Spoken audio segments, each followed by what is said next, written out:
Hi friends, welcome back to my channel. So ఇవాళ మనం కొబ్బరి పచ్చడి చేసుకోబోతున్నాం. కొబ్బరి పచ్చడి అంటే ఎవరికి ఇష్టం ఉండదు చెప్పండి. సో ఇది కొత్త ప్యాన్ అన్నమాట, అట్లు dosa pan, iron material. So దీని సీజనింగ్ ఎలా చేయాలో కూడా నేను చూపించాను. సీజనింగ్ చేసుకోకుండా ఫస్ట్ అట్లు వేసేస్తే కనుక అతుక్కుపోయి రాకుండా ఉంటాయి. సో బాగా సీజనింగ్ చేసుకోవాలి. అండ్ ఇప్పుడు మనం చేసుకోబోయేది కొబ్బరి పచ్చడి. సో కొబ్బరి పచ్చడికి లేత కొబ్బరి అయినా ముదురు కొబ్బరి అయినా ఏదైనా పర్వాలేదు. సో మంచిగా కడిగేసుకుని తర్వాత నూనె వేసుకున్నాను. నూనె వేసుకున్న తర్వాత ఇవి వేసేసాను.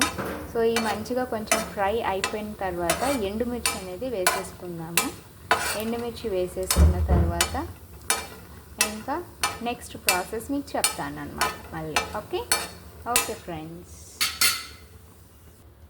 సో హాయ్ ఫ్రెండ్స్, మళ్ళీ మనం చింతపండు వేసుకున్నాం ఇప్పుడు ప్రజెంట్ అయితే, అండ్ ఎండుమిర్చి కూడా.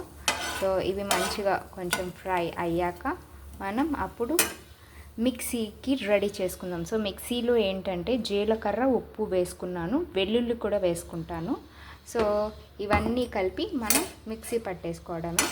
సో ఇవి కాసేపు ఏగాక మళ్ళీ మీకు నేను మిక్సీ వేసి చూపిస్తాను. ఓకే. సో మిక్సీలో అయితే అవి ఏగిపోయినాయి కాబట్టి వెల్లుల్లి వేసేసుకున్నాను. అండ్ జీలకర్ర అండ్ ఉప్పు కూడా వేసుకోవాలి, చింతపండు కూడా ఉంది ఇందులో. సో అన్నీ కలిపేసి మిక్సీ వేసేసుకుంటే మన కొబ్బరి పచ్చడి రెడీ. మన కొబ్బరి పచ్చడి అయితే రెడీ అయిపోయింది. సో వేడి అన్నంలో కొంచెం నెయ్యి వేసుకుని ఒక్క ముద్ద పెట్టుకుంటే వావ్ ఎంత బాగుంటుంది. సో మీ ఫ్రెండ్స్, ఫ్యామిలీ మెంబర్స్కి ఈ రెసిపీతో మంత్ర ముగ్ధుల్ని చేసేయండి.